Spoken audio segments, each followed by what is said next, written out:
Morning all. I really enjoyed the interaction on the King's Gambit videos yesterday. Let's carry on the 15-minute auto pairing. I'll just set that off. Just to review this is very interesting, this H4. If you play knight E5, it seems that this is the more popular move nowadays. And the idea is not really to take on F7, but either to take on G4 or to play D4 and knight D3. And that's the Spassky way. So say knight F6, you don't have to take on G4, you can play D4, which vacates D3 without blocking in the D pawn. And even though, you know, white can get this pawn, you can get that anyway. We've got a WIM on the 15-minute auto pairing. First title player ever. Okay, so Nc3 Russian WIM. She's been up to 2202 in December. So let's play this. Blimey, the first title player on 15-minute auto pairing. Thought we're getting high up at 2191. So French defence. Now I'm not sure about the unsound piece sack line if she does play knight A4. What about just A6 and B5? I'm not really sure actually. Let's go for A6 and B5. After my I did have an over the board loss in the Boleslavsky League with the unsound piece set line, Queen B6, Knight A4, check, C3, CD. But you know, B4 and Knight B4. That I'm not sure about that, so I'm going to go with A6 and B5.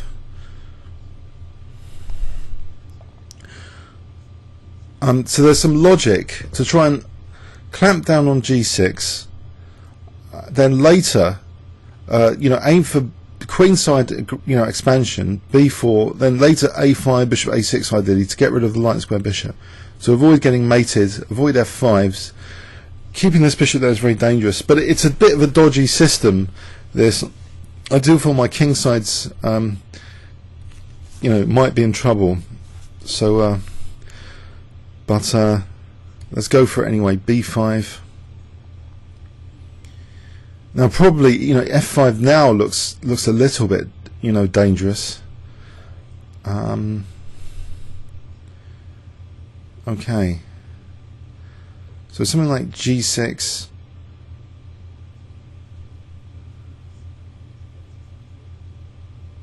Katerina, actually, Ekaterina. That's a nice name.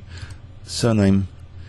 Ubinik Ekaterina. So knights D1. Now if I play G6, I don't think I need to play G6 at the moment because D5 is not even under fire now.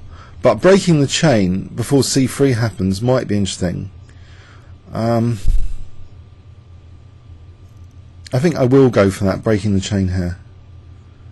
I don't like the chain being that maintained. So knight takes and then queen C7. The pawn chain, you know, with C3 CD, it'll be recharging the pawn chain. So one perk of the knight C3 for me is that the pawn chain's not really as intact.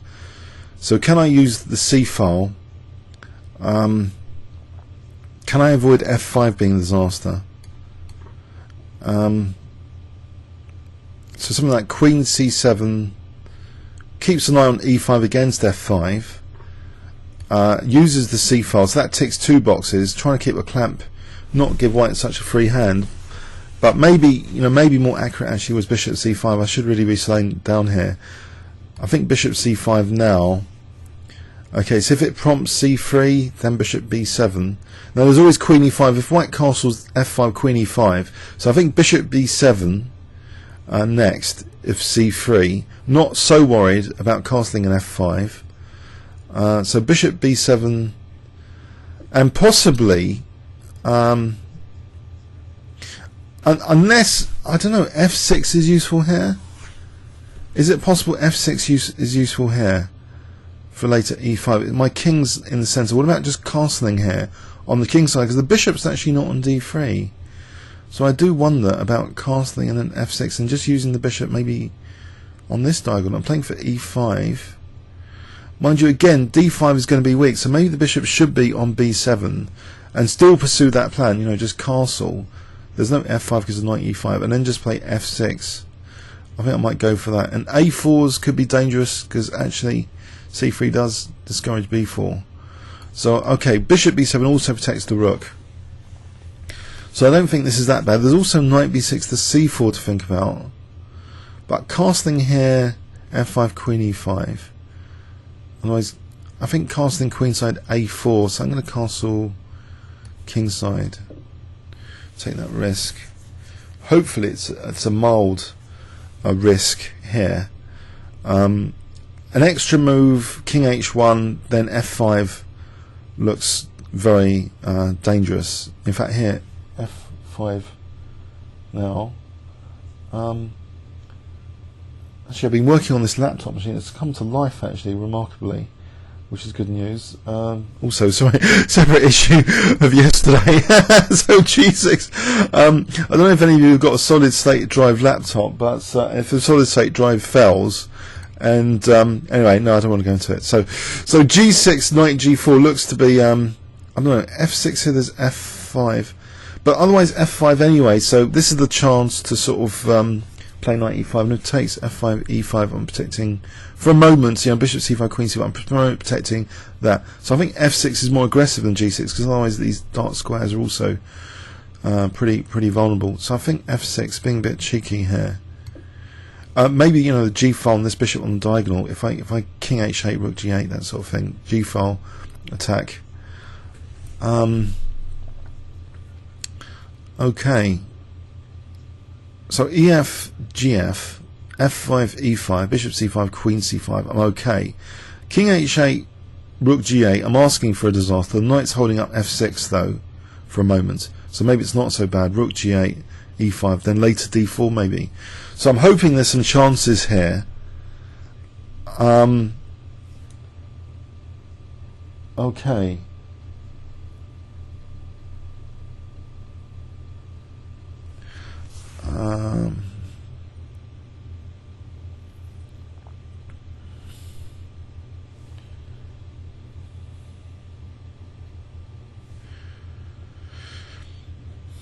Dangerous position for f5 for sure, but with the bishop on e2, now it's a bit odd. I don't know. Bishop g4, rook e8.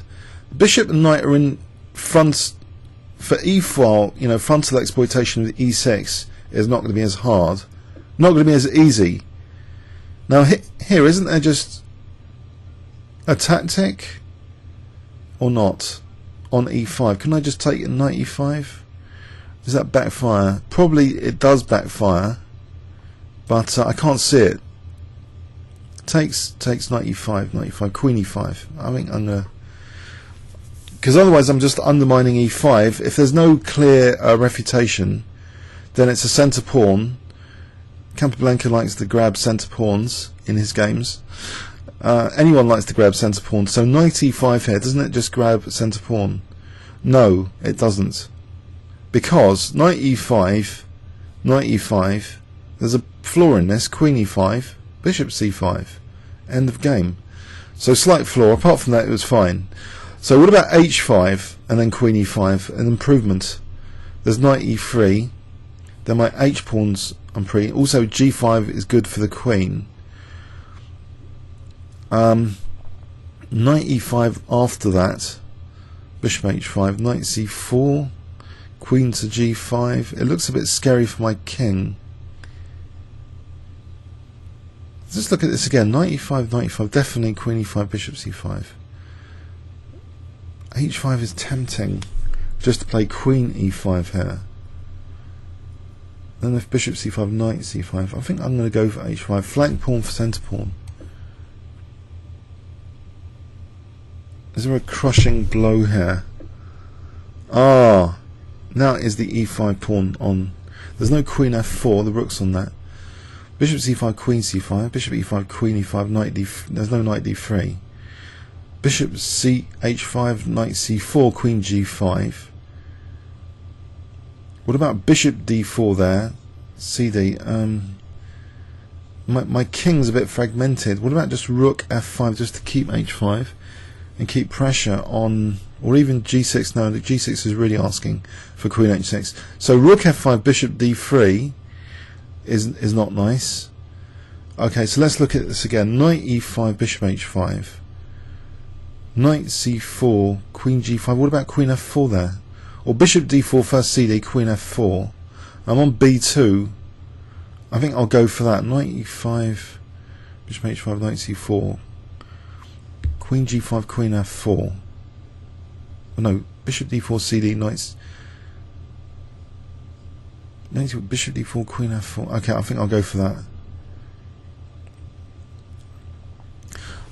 So idea: knight c4, queen g5, bishop d4 cd, queen f4.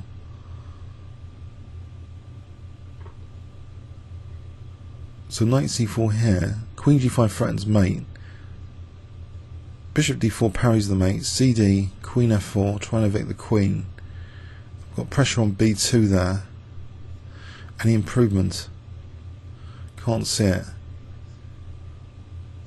So I think I go for this knight c4. I think the knight c4. There's also e5 actually to parry the mate. If queen g5, there's e5, trying to tempt. So here, e5 maybe, just liberate the centre. e5, bishop c5, queen c5, b3, and I'm going to lose that pawn. And that's knight e3 and then d4. So e5 here, I think e5 here.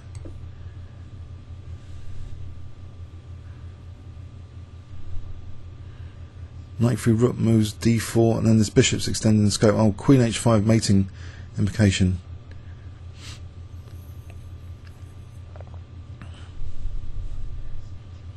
If I attack the bishop, rook f6 and rook g6, bishop c5, queen c5, queen h5.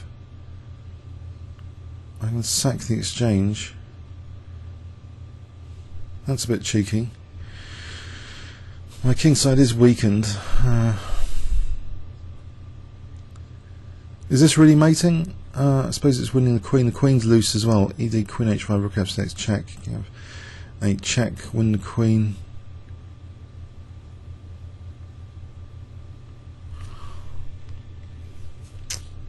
I think rook f6 then, just to sack the exchange. So rook f6, bishop c5, queen c5, queen h5. End up having to sack the exchange here. Rook g6, queen g6. It's not that good, is it? Didn't see this queen e2 h5, it's too late, and I'm drowning my time. 7 minute 38.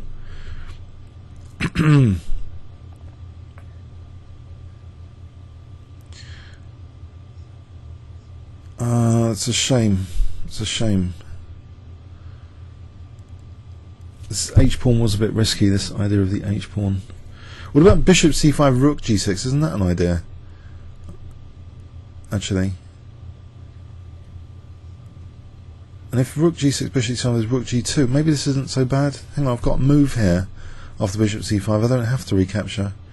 Rook g6, and if queen h5, rook g6, and then bishop c5, there's rook g2, check.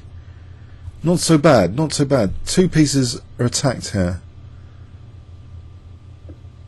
Alright, so rook takes g6 here to get rid of the mating things virtually forced. Alright, sacrificing the bishop. So knight g4 looks to be strong. Any other moves to consider here before plunging in? I can't see it. So I'll take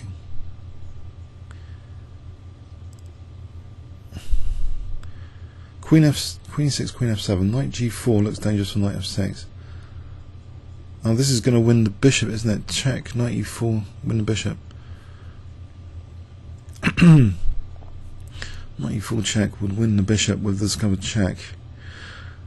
So there's at least probably perpetual check, invitation. Otherwise, if the knight moves, maybe takes is dangerous. And then bishop c8 trying to stop things. So it looks like a perpetual check. Unless I go for queen f7, let's go for this. Takes, knight e4 check. Definitely going to lose the bishop. Is it a big deal? King e7, knight c5. Situation there. 1, 2, 3, 4, 5.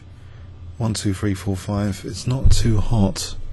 My bishop would also be attacked. So I can see if perpetual check's wanted if I play King H7. Mind you, Knight G4 looks as though Rook F7 is a major threat.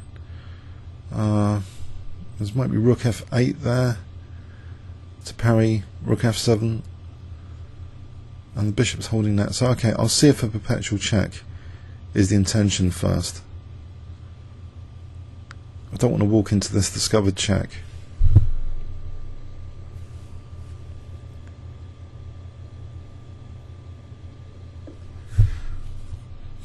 Right, unless I want to play King G6, not particularly appetizing to walk the king up the board visually. Mind you, computers don't care, they just look at moves without emotion. But King G6, you know, the emotional survival instincts gained over the years, you don't walk your king up the board as a general rule anyway.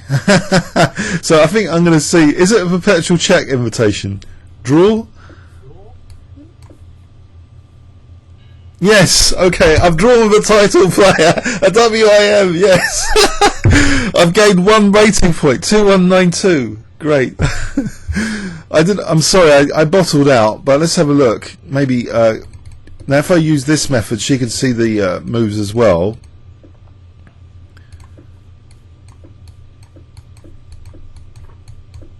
So I wonder if she knows this line.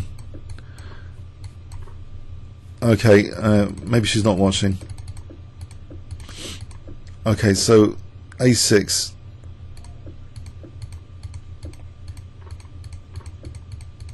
And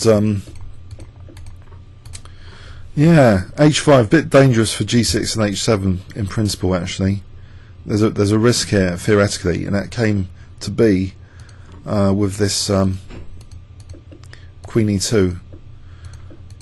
So it's just tactically I'm holding on after Bishop C on Rook G2 maybe. So, but now this is okay. If we look at this position, Knight U4 check. Was I chicken? Probably. Or maybe not. This bishop is attacked, so it's gaining another move, unfortunately. In this position, well, there's a question about sacking the bishop, maybe. For a rook. That's probably unsound. I guess.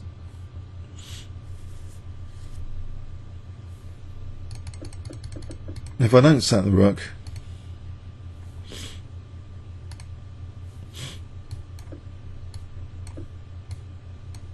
if I move that, then takes, I must be worse here. 1, 2, 3, 4, 1, 2, 3. I'm pawn down, worse. Check. So draw, fair result. Comments or questions on YouTube. Thanks very much.